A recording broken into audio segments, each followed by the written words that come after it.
There's a recreation room for the building. You rent the room. That's what we did. So this was a breath of fresh air for us, going somewhere we could hear some music. Turned out to be a success. Herc was one of the first DJs in the Bronx to borrow a technique from Manhattan's downtown discotheques, the use of two turntables. This meant DJs could play music without interruption, mixing from the end of one record straight into the beginning of another. But unlike other DJs, Herc didn't play disco music. Instead, he specialized in the kind of hard-edged funk music that others ignored. Yeah, I remember going to the Herc parties, and that started in the community room, and it grew so big that we couldn't fit in the community room anymore. And music was just, it was slamming. I was trying to think about what would be, I guess, synonymous with a Kool Herc party. It would have to be James Brown. Clap your hands, stomp your feet. It wasn't a Kool Herc party. Without have a very party in. Exactly.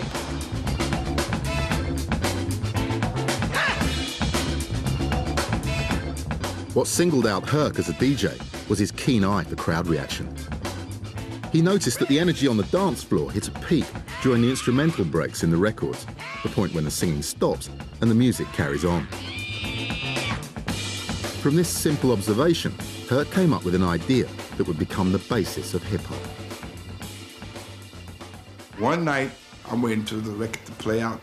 I said, I wonder if I put that to myself. I said, if they're waiting for this particular break and I have a couple more records that's got the same breakup in it, I wonder how would it be if I put them all together. And I told them, I said, I'm going to try something new tonight. I'm going to call it a merry-go-round. Herc's merry-go-round meant that instead of playing whole records, he would play just the instrumental breaks, mixing between them to create a continuous dance rhythm. I started out with James Brown, clap your hand, stomp your feet. That part right there, when the break, boom, I had to come in with bongo rock.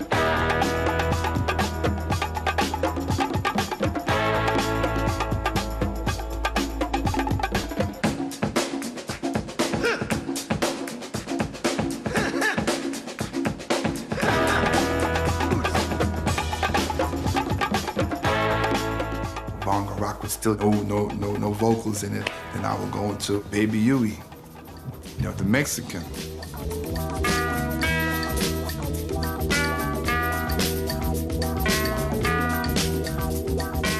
And it was like, whoa, I think we got some hit, because people was like, oh, whoa, everybody was like, yeah, I'm feeling this, oh, yeah. The instrumental breaks on the records became known as the break beats, and Herc's merry-go-round formula of mixing between them provided the blueprint for a new music.